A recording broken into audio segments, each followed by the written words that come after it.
to share my screen. Good afternoon, everybody. Actually, so generally in geotechnical engineering, we deal with a lot of data. Especially when you do anything, we require the data set for. Then you do the perform a lot of in-situ test, also SPT competition test. But how to use the data for modeling means only data. They will not take any physics of the problem or mechanism of the problem. Just only the based on the data they will try to predict the required design parameter that I will discuss. So in this very less duration talk, I will talk to try to give some application of the data-driven model in the various problem of geotechnical engineering. So what is the in my content of the talk is what is the data-driven is basically it's artificial intelligence. Generally, I have used as it one of the data-driven model tools, and then I will give some sample application of the for the first one with the prediction of the pile Kingfisher capacity of the driving piles using group method of data handling GMDH. Another one is the very well-known problem in the geotechnical earthquake engineering, that is the liquefaction problem, and is by using relevance vector machines. And then I will try to draw some general conclusion. It will be general conclusion, not like means let's say. So what is AI? Basically, AI is a tool that that used to learn a computer so that computer will behave like a human. Means how generally. So if I give you an example, for example, if you are 3-4-year kid and if you show that this is book, this is mobile phone, and this is laptop, and this is water bottle, then if you show similar type of things to him or her, then he or she will tell you that this is laptop, this is book, but she or he does not know why it is laptop and why it is water bottle. Excuse me, sir. Sorry to interrupt. So your slides are not changing, sir. Like your presentation. Or not. Now it is not moving. No, sir. I think go to the normal mode and then share the window and then go to the full screen. Oh. So if you look at this figure that from that I try to give define the AI. So basically after for example, if you by taking this coffee order by using our nose, so what is happening as happening the smell acquisition, and then after doing the analysis of our brain, that means data processing, then we can tell which type of coffee it is. So similar things by AI how they can do. So if you put some sensor here in the in front of the coffee order, and then the then after data connecting with the sensor, then if you put the AI, then AI also tell which type of coffee it is. So that means there is two things happening. One is the smell acquisition and the data processing, and one important thing is that AI record the data set for development of the model.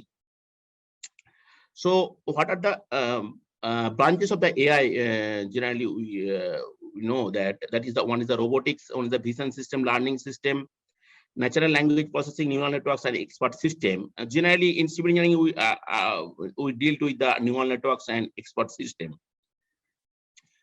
So before going to the details, there are Holding in 1978, he told about the data and understanding. So there are 4 regions he made it.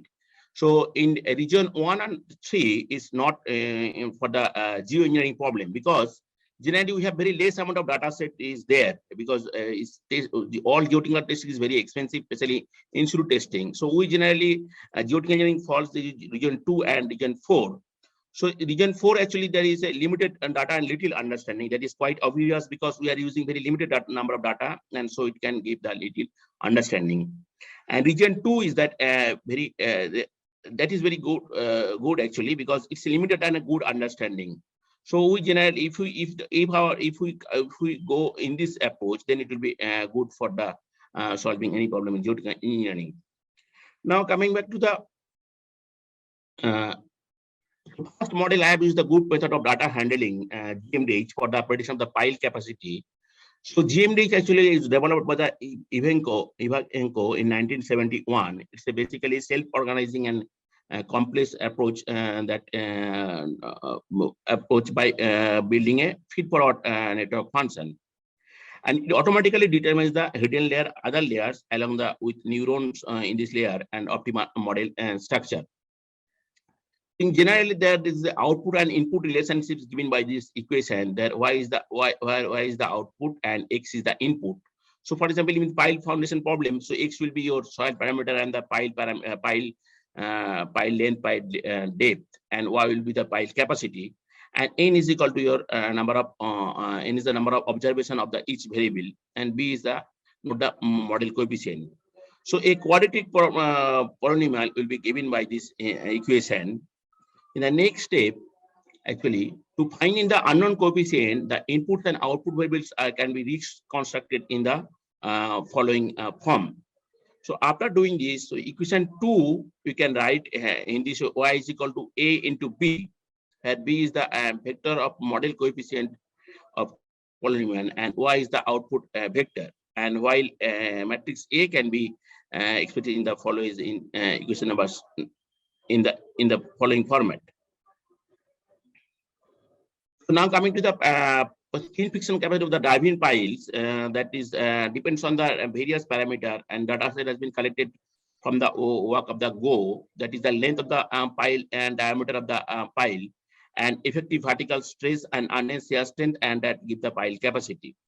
So this length and diameter and the effective vertical stress and unending shear strength, these are the all input of the model of the GMDH, and output of the model is the skin friction capacity.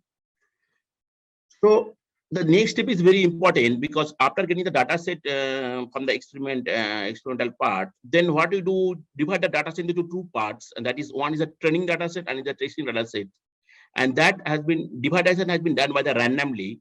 And so in this study, generally it's out of 65 pile load test data, 45 has been used as a training data set, and remaining 20 data set has been used as a test data set. Now, what is the purpose of the training and testing? Training means to train the model. So train the model so that when you are giving some other parameters, so it can give the good result. And testing means after developing the model to verify it. And data has been scaled between 0 to 1 to reduce the search phase. So after doing the MATLAB coding, we got a very nice result of the this GMDH model. That is for the train data, and this is for the test data. This is the actual data set. If you look at this figure, that that your data set is 0 to 1, because I have normalized the data set between 0 to 1, and it's the weighted value. And coefficient of correlation is close to 1 for both the cases, and this is the all data. So that means GMDH can be used for the prediction of the pile capacity. Now coming to my next problem, that is liquefaction problem. Is quite well known. I am not going to the details, but how to determine the liquefaction potential of the soil by using relevance vector machine, I will describe now. So relevance vector machine is one AI technique that is developed by the Tipping in 2000. So it's a Bayesian treatment of the generalized linear model. And according to RVM, the input and output relation is given by this y is equal to output and x is equal to input, and w is the weight. And this function is this is the basis function, which is given by the kernel function, defined as a kernel function. So in the RVM model, actually, if you look at the liquefaction problem, it's depends on the two parameters. One is the earthquake parameter and the soil parameter. And so earthquake parameter, actually, generally we go by the Sweden in this approach, that is the cyclic stress ratio. And the soil parameter is the shear velocity. And the output of the model will be liquefaction or no liquefaction. That means a binary problem. So if the liquefaction, then it will be 0, and if it is no liquefaction, it will be +1. This is the shear velocity. Generally, we go for we obtain from the multi-channel analysis of surface wave test, as well as seismic penetration test. So after data set, as I have already told, the data set is required to develop the AI model. So data set has been collected for various parts of the world, of the different earthquake. So I around 191 dataset has been collected or from the literature, and dataset contain information about cyclist ratio, peak ground acceleration, shear velocity, and status of soil. That means whether soil is liquefying occur or not occur. So here also data has been divided into two parts, training and testing. So here 134 data has been used as a training part, and remaining 57 data has been used as testing to verify the model. And here also normalization has been done between 0 to 1. And radial basis function has been used as a kernel function, and where sigma is the output of the radial basis function, and x is the input of the data set for a particular problem. How to estimate the performance of the RVM model? So I have used the equation number of data predicted accurately by the RVM model, and by the divided by the total data into 100. And in this case, that you have to give the trial, you have to use the trial and error approach to determine the design value of the sigma, and to check the what is the performance is coming. So in this case, it's coming that training performance and testing performance is almost close to 100%.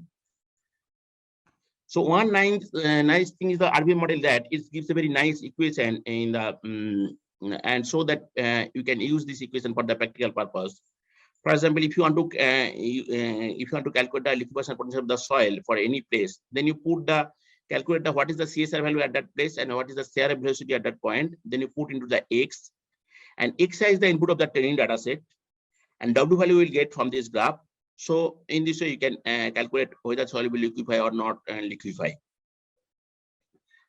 Although it gives a very good result for the model 1, but what is the drawbacks of this model is that if you see that CSR parameter, we have to generally calculate the value of the gamma. Gamma is the unit weight of the soil, and for this we record the soil sample.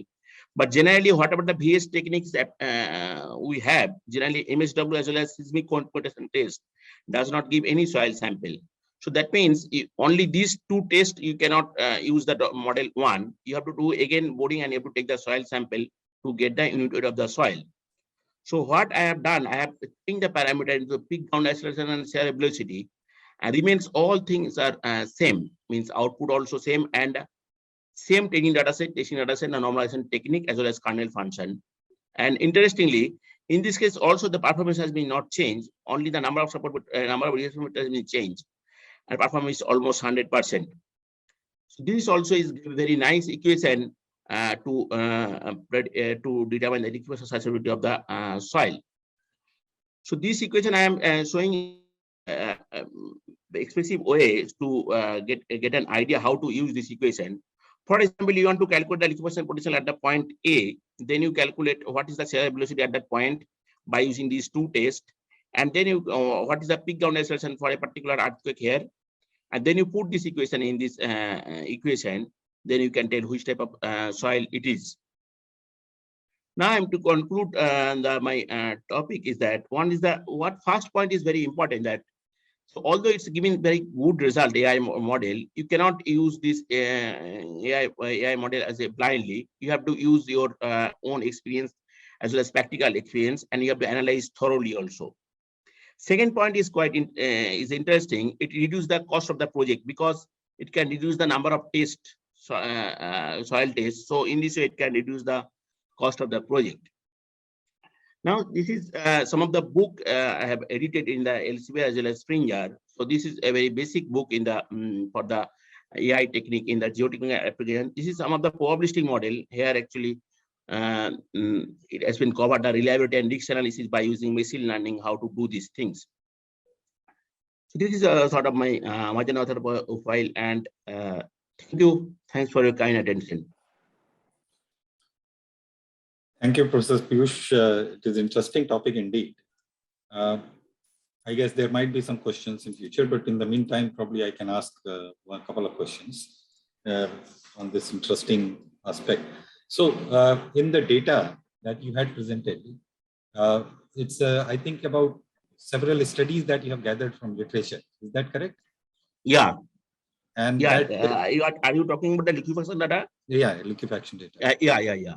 And that is giving you the properties of the soil strata as well as whether liquefaction occurred or not, something like that.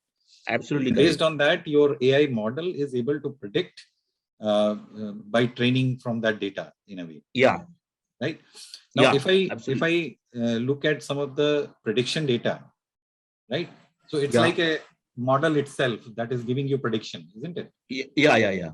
Yeah. So if I compare this with some of the other criteria that have been established, like Udemy-Idris kind of criteria, or Stokes model, how do they compare?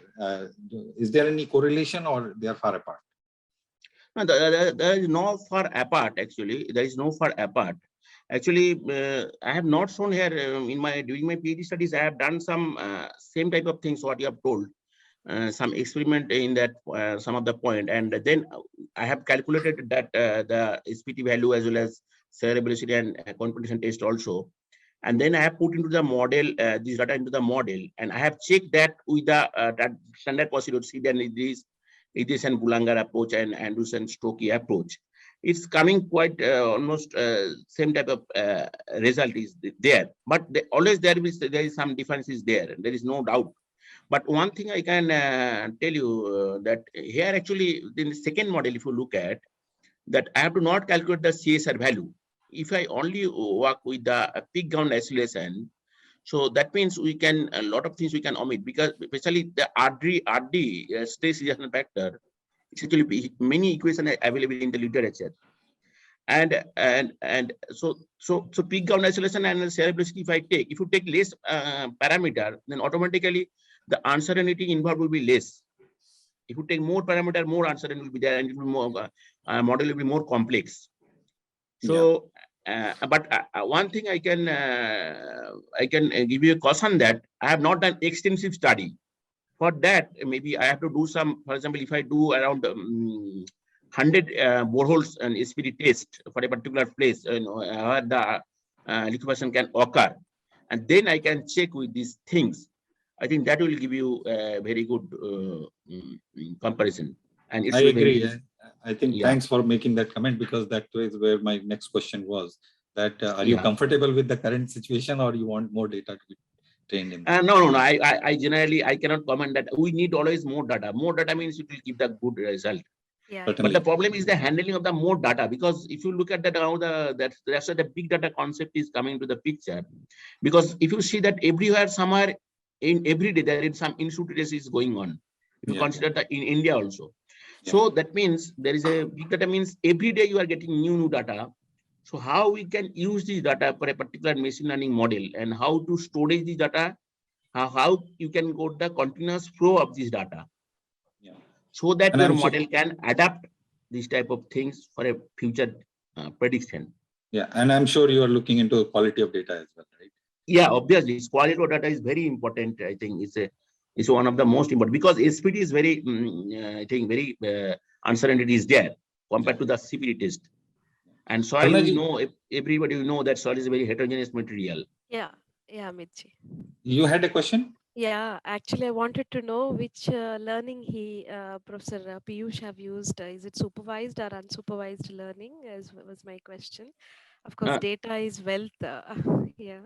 I have used a supervised learning algorithm for this for this model. Yeah, the model you've developed, Doctor, or it's any? No, it's actually I have developed the code only. Model developed the tipping. I have not developed the model. Okay. I have using the coding part I have done by using MATLAB. Acha, that's what I was interested to know. But definitely, it's one of my favorite subjects: artificial intelligence and neural networks. Be it in academics or in industry, unless you have this vision for this digitization and this, I mean, we are nowhere. That's an excellent topic, Dr. Piyush. So one suggestion or request I would have in this to you, since you're interested in this area, the alluvial deposits that we have are very different from what happens in US or Japan.